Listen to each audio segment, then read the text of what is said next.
জিয়া স্মৃতি জাদুঘরে আপনাদের স্বাগতম। জিয়া স্মৃতি জাদুঘর চট্টগ্রাম শহরে অবস্থিত একটি জাদুঘর। বাংলাদেশের প্রাক্তন রাষ্ট্রপতি জিয়াউর রহমানের স্মৃতি রক্ষার্থে বর্তমানে এটি ব্যবহৃত হচ্ছে। 1913 সালে তৎকালীন ব্রিটিশ সরকার এই ভবনটি নির্মাণ করে। পূর্বে এটি চট্টগ্রাম সার্কিট হাউস হিসেবে ব্যবহৃত হতো। আর এই জায়গাটা হচ্ছে সার্কিট হাউসের একদমই সামনের দিক।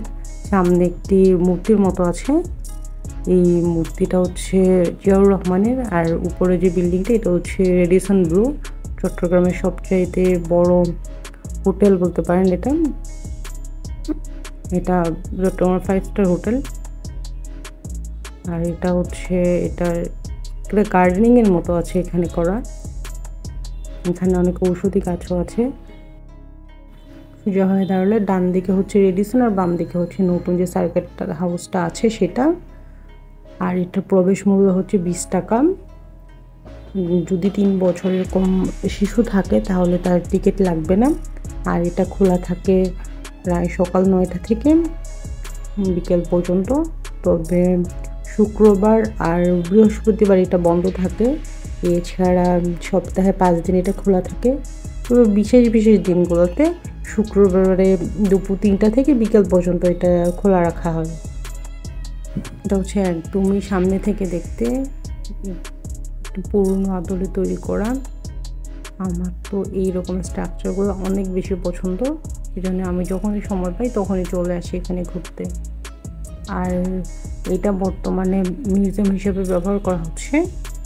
এটার ভিতরে যে আর ব্যবহৃত কাপড় চোপড়, যে খাটটাতে শুতো, গ্লাস, চক, চেয়ার, টেবিল সব কিছু এখানে আছে, সংরক্ষিত আছে। আর যেখানে গুলিবিদ্ধ করা হয়েছিল সেই জায়গাটা একদম গ্রিল করে আলাদা করে রাখা আছে। কার্পেট, বুলেটের যে চিহ্নগুলো এগুলো সবই আছে। যারা জিয়া স্মৃতি বা মুক্তিযুদ্ধের স্মৃতি দেখতে চান তারা অবশ্যই এই মিউজিয়ামটাতে যাবেন। আর দর্শনার্থী সমাগমের দিক দিয়ে এই মিউজিয়ামটি 3য় স্থানে আছে। বাংলাদেশের যে কয়টা মিউজিয়াম আছে তার মধ্যে দেশি বিদেশি অনেক পর্যটক এখানে আসে। তবে এই মিউজিয়ামটা আসলে খুব বেশি রক্ষণাবেক্ষণ বা তত্ত্বাবধান করা হয় না। 2006 সালের পরে এই মিউজিয়ামটি কিন্তু একদমই আর কোনো রকম কালার করা বা এটা রক্ষণাবেক্ষণের জন্য যে কিছু একটা ডেকোরেশন চেঞ্জ তো না, রক্ষণাবেক্ষণের জন্য যেটা মেরামত করা কিছুই কিন্তু করা হয়নি। এটা ভিতরের দিকে অনেক জায়গায় জরাজীর্ণ হয়ে আছে আর কালার ডিসকালার হয়ে গিয়েছে। এখানে আসলে কিছু মেরামত দরকার, মেরামত করতে পারলে খুব ভালো হতো এটা।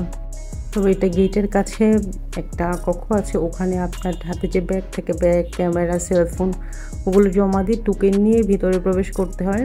কিন্তু অনেক সময় ছোটো বেবি থাকে, এই জন্য পার্সটা দিয়ে দেয় আপনাকে। কিন্তু একটু যদি বড় ট্রাভেল ব্যাগ টাইপের কিছু থাকে তাহলে কিন্তু আপনাকে ভিতরে নিয়ে প্রবেশ করতে দিবে না।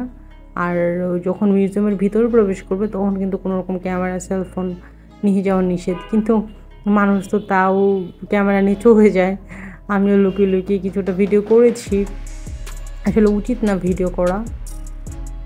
আর এখানে আপনারা চাইলে এটার পিছনে অনেকটা জায়গা আছে, ওখানে অনেক টাইম স্পেন্ড করতে পারবেন।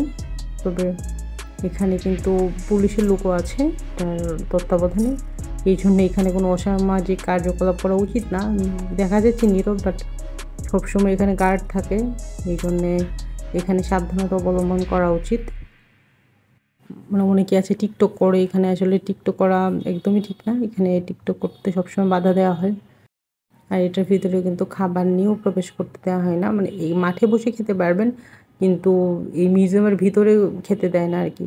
আর যদিও খান তাহলে আপনার খাবার যে অবশিষ্ট অংশ এটা অবশ্যই ডাস্টবিনে ফেলবেন, চত্র ফেলবেন না, কারণ এটার যে পরিষ্কার পরিচ্ছন্নতা সেটা বিঘ্ন হয়।